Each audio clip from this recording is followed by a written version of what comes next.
Ակումները կարելի է ասել, այդ երևույթները, որոնք վերջերս արձանագրվեցին, նա ինչով եք պայմանավորում եւ սա ընդհանուր այս անպատժելիության մթնոլորտի հետևանքը չէ, երբ որ օրինակ 3 միլիոն վարչապետերից մեկը տեսնում է, որ մի վարչապետ, օրինակ Նորքի թաղապետը պայմանական մարդ է ծեծում, ուղիղ եթերում, հետևաբար ինքն էլ որպես վարչապետ կարա մեկ այլ մարդու ծեծի եւ այդ մեկ մարդը պարզվում է, որ բուժաշխատող է։ Ընդհանուր առմամբ բռնության նկատմամբ մենք բոլորս պետք է զրո հանդուրժողականություն ունենանք, անկախ նրանից բռնության հեղինակը ով է եւ ում նկատմամբ է այդ բռնությունը կիրառվում։ Ես իմ գրառման մեջ էլ նշել էի, որ կարծում ենք այս սիստեմատիկ դեպքերի հետ կապված առանձին քրեական գործերից բացի մենք հետևողական գնում ենք, որպիսի քրեական գործերի հարուցման ուրեմն շրջանակներում այդ անձինք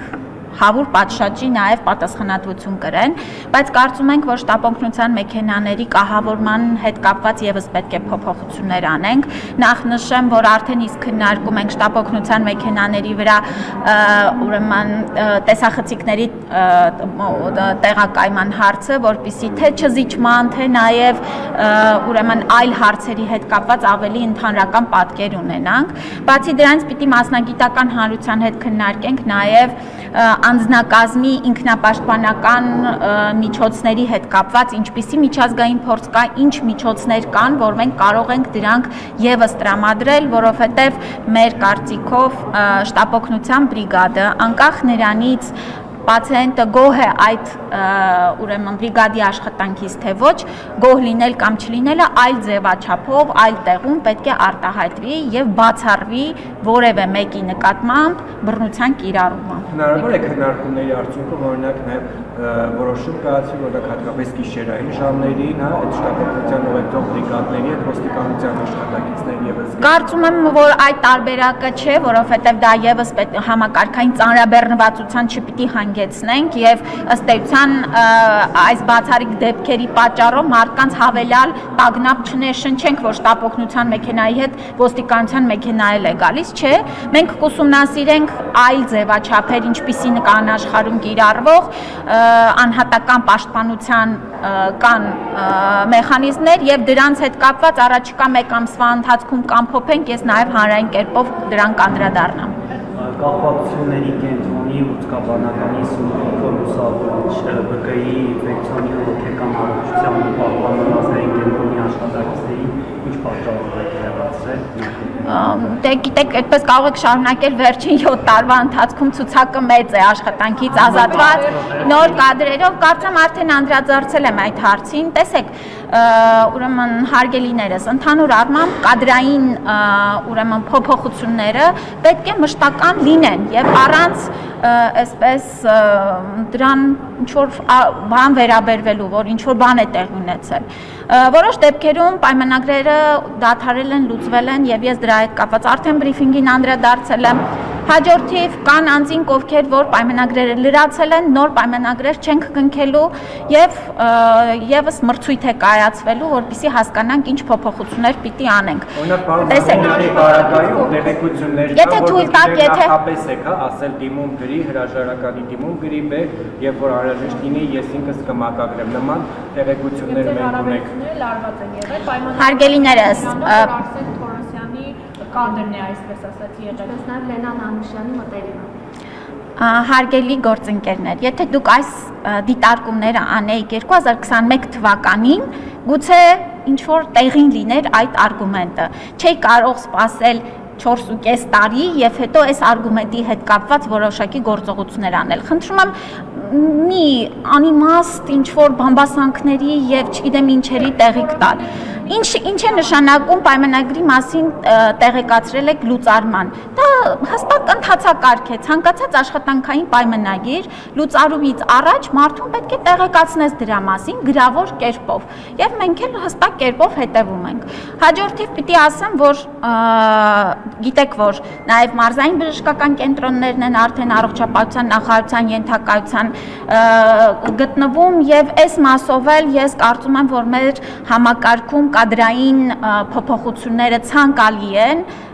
եւ պետական բժշկական կենտրոններում էլ ընդհանրապես աշխատանքի ժամանակը պետք է ողջամտության մեջ լինի։ Չի կարող որ անձը տասնյակ տարի կամ նման երկար ժամանակ նույն պաշտոնին լինի, դա բերում է լճացման, դա բերում է նաեւ նոր կադրերի հոսունության խոչընդոտմանը։ Ինչ վերաբերվում է հենց կախվածությունների ազգային կենտրոնում, մենք 5 տարին լրացել է վերջին տարիներին նորմալ աշխատել ենք պարոն Նազինյանի հետ, ես նրա մասնագիտական ուրեմն կարողությունների, որակների մասով որևէ խնդիր չեմ տեսնում, բայց նպատակահարմար եմ գտնում այս կառույցում փոփոխություններ իրականացնել եւ չի ուզի ավելի մանրամասների անդրադառնալ։ Կարծացիք, որ եթե ձեր հարաբերությունները լարված լինեին, դուք 4 տարի չէիք սպասի, բայց տեղեկություններն այսպիսին են, որ լարվել է այն բանից հետո, երբ ԿՊԱ-կան պատգամավոր Կարեն Սարուխանյանը երբ տարվել է կախվածությունների ազգային կենտրոն եւ պետք է թմրանյութի Հա ես ապշում եմ, գիտեք, իսկապես ապշում եմ, թե ինչի հետ եք կապում, ընդհանրապես ինչ կապ ունի դա, որ ասեք չեք եղել օրինակ։ Ինչ չեմ եղել։ Երբ ձեզ չեն տեղեկացրել, որ օրինակ Կարեն Սարուխանյանը Ուրեմն առողջապահական համակարգ մոտավորապես օրական հազարավոր պացիենտներ, այդ թվում պաշտոնավոր անձինք եւ դիմում են։ Եվ ես պարտադիր չի, որ տեղյակ լինեմ բոլոր դեպքերից եւ տեղյակ եմ այն դեպքերից, ինչին որ հարկ եմ համարում, խնդրում եմ բաներ մի հնարեք էլի։ Ինստիտուցիոնի տնօրեն վերջերս նշանակել մի անձի, ով ձեր քննադատներից էր։ Եվ Այդ սկզբունքով եք որոշել։ Եթե անդրադառնում եք ուրեմն որոշ տարիներ առաջ նրա քաղաքականության հետ կապված դիտարկումներին, կարծեմ, եթե չի պատասխանել, ապա խնդրեմ նաև իրեն ուղղագրավոր հարցումները, կարծում եմ նա մեր ներկայիս քաղաքականությունը ողջունում է եւ թե քննադատել է տարիներ առաջ, ես դա շատ հանգիստ եմ վերաբերվում, խնդրեմ չեմ տեսնում, ուրեմն մրցույթի արդյունքներով նա բավական լավ արդյունք է ցույց տվել եւ սա էլ ուզում եմ նշեմ, որ մենք առողջապահության նախարարությունում մրցույթներին շատ խիստ ենք վերաբերվում եւ դրա հետ կապված են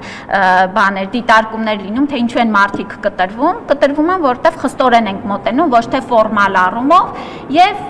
ուրեմն մրցույթի արդյունքներով այո, նրա մասնագիտական գիտելիքները նաեւ գնահատելով եւ հենց մասնագետ լինելով որոշում եմ կայացրել նշանակելու նրան։ Երբևէ ՊԱԳ-ը ստուգում իրականացրել է կախվածությունների ազգային կենտրոնում Սուրեն Նազինյանի պաշտոնավարման ժամանակ։ Ես կարող եմ խոսել իմ կառավարման շրջանում, երբևէ այո, վստահաբար մեր արձանագրվել խախտումներ, որքան գումար է արձանագրվել։ Ուրեմն իմ կառավարման օրոք ՊԱԳ-ը իրականացրել է ստուգումներ շատ բժշկական կենտրոններում, այդ թվում նաև կախվածությունների կենտրոնում։ Հասկանալով ձեր նաև բամբասանքների մյուս, որը տարածվում է շրջանակների Եթե թույլ տակ պատասխանեմ, կպատասխանեմ, եթե դուք արդեն ունեք պատասխանը, ես էլ ինչու պատասխանեմ ձեզ։ Երբ որ դուք ձեր ձևակերպումների մեջ չվիրավորեք։ Դե եթե ես ձեզ չունեմ պատասխանը, ինչու եք տալիս այդ հարցին։ Ես վիրավորեցի ինչ որ մեկին։ Ես նորից կրկնում եմ, հաջորդ թիվ կանխելով բամբասանքների մյուս շրջանակը, ես հանձնարարել եմ, որպեսզի այդ ստուգման հետ կապված եւ ստուգումից հետո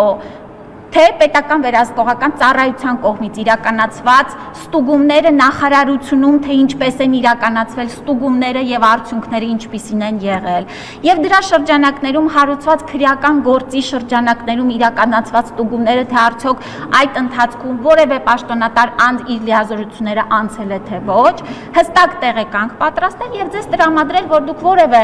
չբացահայտված հարց չունենաք ես ձեզ ինչպես վիրավորեցի Ես ձեզ պատասխանեցի։ Չէ, ես նկատի ունեմ Սուրեն Նազինյանի պաշտոնավարման ժամանակ, ձեր պաշտոնավարման ժամանակ։ Այո։ ՊԱԳ-ը ստուգում իրականացրել է կախվածությունների ազգային կենտրոնում։ Հարգելիս։ Խախտումներ է արձանագրել եւ որքան գումարի։ Հարգելիս, ես ձեզ պատասխանեցի։ Այո։ Էլ ինչպես ասեմ։ Այդ բոլոր հարցերի հետ կապված խնդրեմ ուղարկեք գրավոր հարցում, ձեզ կպատասխանեմ։ Այսինքն ձեր կարծիքով ես այսօր հիշում եմ երբևէ իրականացված ստուգումների արդյունքների թվերը, չեմ հիշում։ Որովհետև այդտեղից է սկսել ձեր եւ Սուրեն Նազինյանի լարվածությունը։ Հարգելիս։ որևէ լարվածություն չկա։ Ես ձեր հարցին պատասխանեցի եւ սիրով նաեւ գրավոր կպատասխանենք մանրամասնորեն։ Տեղեկությունները, որ արձանագրված խախտումների հիման վրա, պայմանական խախտումների, հա, մեծ թիվ է գրվել, միլիոնավոր դրամներ, սակայն հետո դրանք չեն հիմնավորվել եւ ստիպված են եղել այդ դրամները կրճատել։ Հետո ստիպել եք, որպեսզի Սուրեն Նազիմյանը ստորագրի այն ակտերի տակ, որոնք ըստ էության, ինչպես տեղեկություններն են մեր, ինչպես մեր աղբյուրներն են հայտնում, ըստ էության դրանք հիմնավորված չեն եղել, սակայն դուք բարբերաբար ստիպել եք, որպեսզի Սուրեն Նազիմյանը այդ ակտերի տակ ստորագրի։ Խեղճ Սուրեն Նազիմյան եւ հետո Այո կամ ոչ, հացառում եք, հերքում եք, այդպիսի բան եղել է թե։ Չէ, ես դուք հարցը տվեցիք, ես մանրամասն հարցին պատասխանեցի։ Ստուգումներ եղել են։ Թույլ տվեք ավարտեմ։ Ստուգումներ եղել են, արդյունքների վերաբերյալ եւս ստուգումներ եղել են, ես ավելի մանրամասն ձեզ պատասխանեցի։ Ձեր բոլոր հարցադրումների հետ կապված այլ պետական վերահսկողական կազմակերպություններ ստուգումներ են իրականացրել, թե արդյոք ստուգումների մասին եմ ասում, որը ենթակա է առողջապահության նախարարությանը։ Ես ձեզ պատասխանեցի։ Շատ լավ չպատասխանեցի։ Սուրբ Գրիգոր Լուսավորիչում ու գավանականում իրադրությունների ֆոնդերից տեղյակ եք, արդյոք տնօրենների փոփոխությունը հենց այդ ֆոնդերի հետ է կապված։ Ես այս հարցի հետ կապված արդեն բրիֆինգին պատասխաններ տվել եմ, ավելացնելու ոչինչ չունեմ, կարծում եմ արդեն բոլոր մանրամասները թե առողջապահության նախարարության, թե պետական վերահսկողության ծառայության կողմից ներկայացվել են։ Եվ կախվածությունների կենտրոնի տնօրենն ասում է, որ նախարարության վերաբերմունքն իր ղեկավարած կլինիկայի հանդեպ շատ վատ է եղել, սրան այս մեկնաբանության ինչպես կարծես։ Ես որևէ կլինիկայի նկատմամբ լավ կամ վատ վերաբերմունք չունեմ, ես իմ այստեղ նախարարի դերակատարումն է մեր բոլոր կլինիկաների զարգացումը եւ նրանց ուժեղացումը համակարգում իրենց պատշաճ տեղը գրավելն է։ Ես կարծում եմ, որ վերջին տարիներին կառավարությունը եւ առողջապահության նախարարությունը մեծապես նաեւ կախվածությունների կենտրոնի եւ ընդհանուր առմամբ թմրամիջոցների դեմ պայքարի շրջանակներում բավական ներդրումներ է իրականացրել եւ իր վերաբերմունքը ցույց է տվել։ Տիկին Ավանեսյան, ձեր խոսքի սկզբում դուք երբ անդրադարձաք շտապօգնության բժիշկների դեմ բռնությանը նշեցիք, որ զրոանտուժողականություն պետք է լինի ընդհանրապես բռնության վերաբերյալ, դուք արդյոք դատապարտում եք Նորքի թաղապետի գործելավոճը, ով ուղիղ եթերում ծեծի ենթարկել Հայաստանի Հանրապետության քաղաքացուն եւ արդյոք տեղյակ եք այդ դեպքից։ Ցավոք սրտի տեղյակ չեմ հասցրել հետևել, բայց ես իմ խոսքի սկզբում էլ նշեցի, որ ցանկացած տեսակի բռնության ես իհարկե դատապարտում եմ, անկախ նրանից ինչ իրավիճակում է դա իրականացվել։ Ցանկացած հարց պետք է լուծվի խոսելու կամ իրավական դաշտում։ Սա է իմ մոտեցումը։